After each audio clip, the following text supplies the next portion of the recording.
रविवार को Gangotri medical farm पर केमिस्ट एंड ड्रगिस्ट एसोसिएशन की बैठक हुई।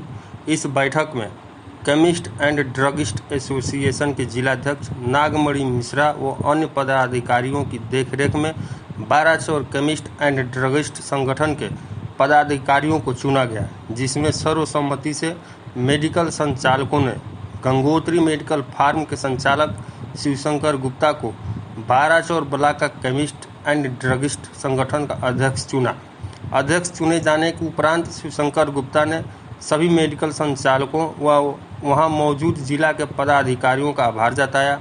उन्होंने कहा कि जिस विश्वास के साथ आप लोगों ने हमें यह महत्वपूर्ण जिम्मेदारी दी है, उसे मैं बखूबी निभाऊंगा। शिवशंकर गुप्ता ने कहा कि संगठन के बगैर कोई भी काम नहीं हो सकता है, संगठन से ही हम लोग मजबूत बनेंगे। वहीं जिलाध्यक्ष नागमणि मिश्र ने कहा कि आप लोग संगठन को एक साथ मिलकर चलाएंगे, हमारा संगठन ही हमारी ताकत है।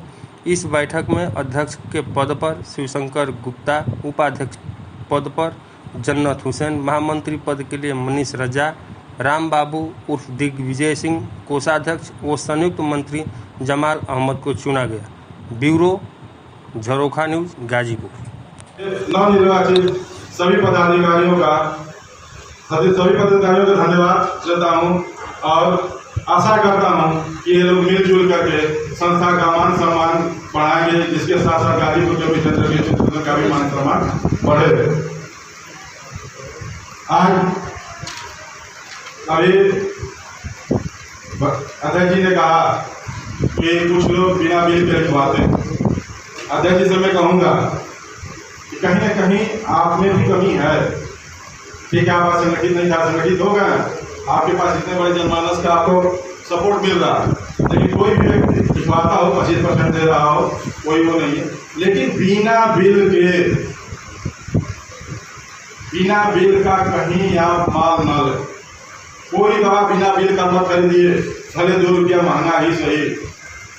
जेनरिक आ गई, जेनरिक आप बेचते हैं, बिल से मिलता है, सारी चीजें हैं, क्या वहाँ आपकी मार्जिन नहीं है? लेकिन थोड़े से लालच के चक्कर में चला बिल ना मिला तो क्या करें कि चला ले ले। लेकिन जहाँ बिल नहीं मिला, समझ लीजिए कि वो दवा नकली है। ठीक है, आप मेडिकल स्टोर वाले हैं, आप जान रहे हैं कौन क्या क्या नहीं, आप नहीं खा रहे, लेकिन किसी दिन जाकर चटनी पर बैठ करके समोसा खाएंगे तो वहाँ तो नहीं तो क्या ये किस तरह बना रहा क्या करता। कहीं ना कहीं आप लोग उसके साथ साथ कहीं उपभोक्ता है, तो नकली अगर चीज़ें रहेंगी बाजार में तो कहीं ना कहीं उसके आप होंगे, उसके दुष्प्रभाव में आप ग्रसित होंगे। आप यहाँ करें कहीं आपका जिला कहीं बाहर मालूम मेडिकल कहीं भी नकली मिल रही, तो इसका खात्मा होगा कैसे? इसका खात्मा तभी होगा जब हम और आप सुधरेंगे, तो धीरे धीरे सारी चीज़ें सुधर जाएंगी। भैया ने भी कहा आपका जमाल, आपका अभी आपने कहा कि लोग 50 रुपये में लोग बुला रहे हैं, ये कर रहे हैं, तो कौन कर रहे हैं? हम ही आप कर रहे हैं। अगर आप कर रहे हैं, आपको कौन सुधारने जाएगा जब तक आपके अंदर वो चीज़ें नहीं हैं? संस्था के हित की बात है। संस्था गठन इसलिए किया जाता है कि व्यापारी का शोषण न हो। व्यापारी का शोषण में आप लाइसेंसी ही नहीं है, आप लाइसेंसी नहीं है तो आप मेरे सदस्य ही नहीं हुए। दवा की दुकान खोलने का सबसे बड़ा पहला आधार होना चाहिए, उसका है वो लाइसेंस। जब न्यू ही नहीं कुछ मकान का क्या होता है। आप ये सोच रहे होंगे कि संस्था का गठन हो गया, चलिए लाइसेंस नहीं है तो आप संस्था हमारी देखेगी, संस्था आपकी कुछ नहीं कर पाएगी। पहली बात साफ साफ मोटे अक्षरों में आपको सुन लीजिए, हर व्यक्ति के पास लाइसेंस होना चाहिए। लाइसेंस नहीं है, समय है, समय रहते शिवशंकर जी देख करके जिम्मेदारी पदाधिकारी होने के नाते आप लोग की बनती है कि सबको प्रेरणा दे करके लाइसेंस सबका बन जाए, होलसेल का बन जाए, रिटेल का बन जाए, लाइसेंस बन जाए। बिना लाइसेंस के किसी की कोई मदद नहीं हो सकती। दूसरी बात, अभी शिवशंकर जी ने पूछा किसी की कोई समस्या आप लोगों ने नहीं बताया, लेकिन कुछ चीज़ें मनिंदर जी ने क्लियर कर दी कि आपको अपनी दुकान में जो मूलभूत चीज़ें हैं उसमें क्या क्या रखनी चाहिए। उसी क्रम में कुछ चीज़ें जो मूलभूत में है, कैश मेमो, कैश मोमो के साथ फ्रीज, ये सब चीज़ें आप जरूर काउंटर पर, कैश मेमो है आप काउंटर पर रखिए, उसका बिल काटिए, बिल काट करके दे दीजिए। NRS की दवा अभी भैया ने कहा कि कौन सी दवा बेचे, कौन सी दवा नहीं बेचे।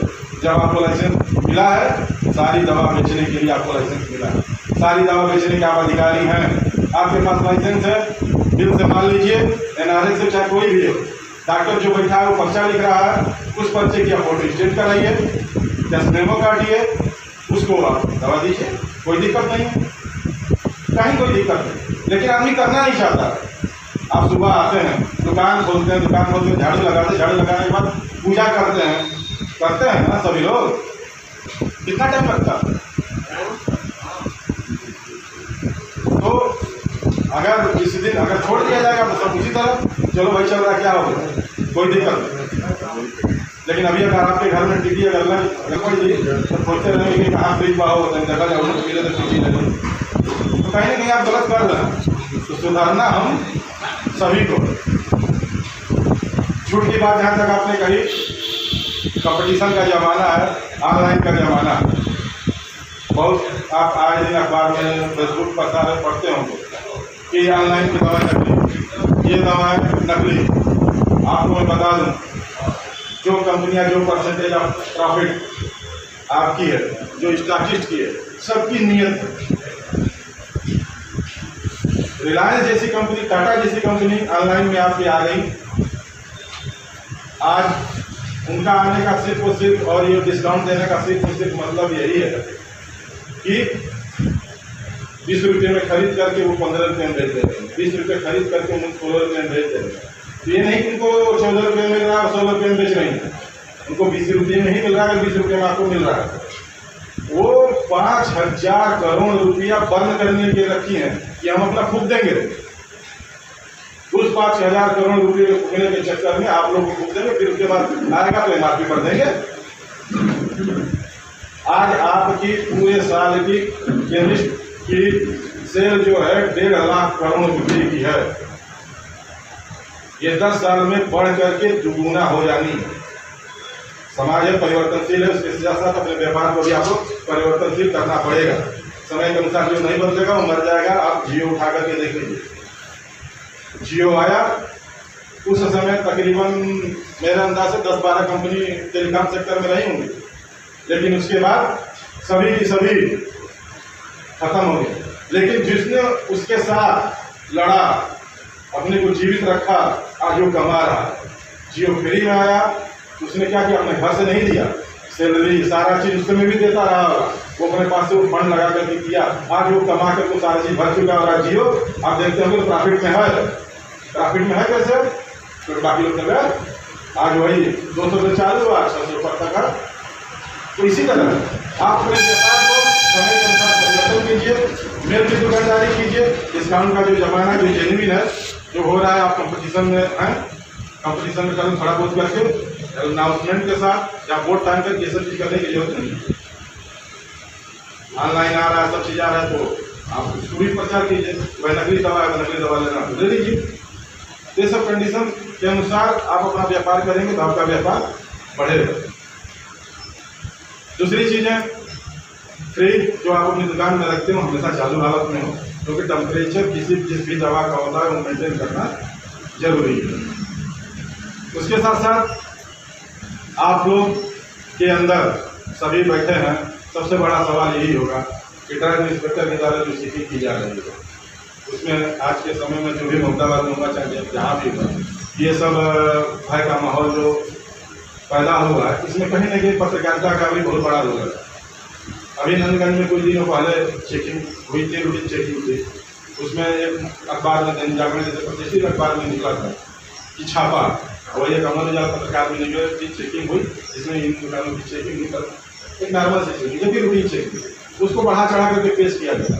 अगर आपके पास लाइसेंस है, आपके पास लाइसेंस है, तो मैं आपको वादा करता हूँ कोई भी आपका कोई भी एक पैसे का नुकसान नहीं कर सकता। आपके अधिकारी भी, वो भी इंसान है, वो भी नहीं चाहते, लेकिन क्योंकि जीवन उपयोगी दवाएं आप बेच रहे हैं, तो वो भी इस चीज़ को सुनिश्चित करना उनकी जिम्मेदारी है कि जिले में अगर चीज़ें बिक रही हैं वो सही हैं कि गलत। इसके लिए वो रूटीन चेकिंग करते हैं।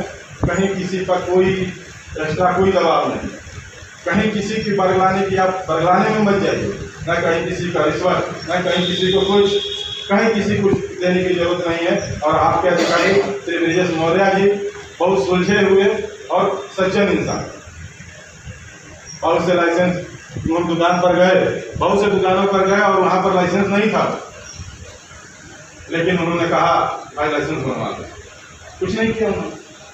तो इससे ज़्यादा आपको क्या चाहिए? तो आप किसी को भी घबराने की कहीं किसी की कोई ज़रूरत नहीं है। आप अपना व्यापार ईमानदारी पूर्वक और बिना भय पूर्वक करने की जरूरत नहीं है। और जहाँ तक की बात है कि और बिना बिल, आपसे फिर से रिक्वेस्ट है कि बिना बिल का माल आपको मत करिए। अगर कहीं कोई दिक्कत हो रही है सुसंगत, कहीं जो भी लिखवाने पढ़वाने वाले आप हमें बताइए, दूसरे दिन उनका बंद होगा लिखना पढ़ना, या तो वो बंद होंगे या तो डॉक्टर बंद करेगा, लेकिन करेगा जरूर। जो नहीं मानता हो फोन कीजिए, हम आएंगे, देखते हैं कौन लिखता है। जो भी आवे बिल मांगिए जरूर, क्योंकि इसी मार्केट में इसी जगह नकली दवाएं बहुत बिक रही है। इस जगह कहने का मेरा तात्पर्य गाजीपुर जिले से है। अभी कुछ सैंपल गए थे, सैंपल फेल हुए, कहना कहीं कोई ना कोई खाता होगा। तो हर जिम्मेदारी पदाधिकारियों की नहीं, आपकी भी है। जिस दिन आप सुधर जाएंगे उस दिन हमारा समाज, हमारा व्यवसाय सब सुधर जाएगा। इसीलिए आज हमें जरूरत महसूस है कि 12 चौर में एक संस्था का गठन किया गया और आज ये संस्था का गठन हुआ। और मैं आप सबसे आश्वासन चाहता हूँ कि जो बातें हमारे पदाधिकारियों ने कही, चाहे जो हमने कही, उसका आप लोग अक्षरशः पालन करेंगे और उस कड़ी के अंतर्गत अपनी दुकानों का संचालन करेंगे। जो लाइसेंसी नहीं तो प्रोत्साहित कीजिए, तो अपना लाइसेंस बनवाओ। यही रुका हुआ है कंपनी वाला।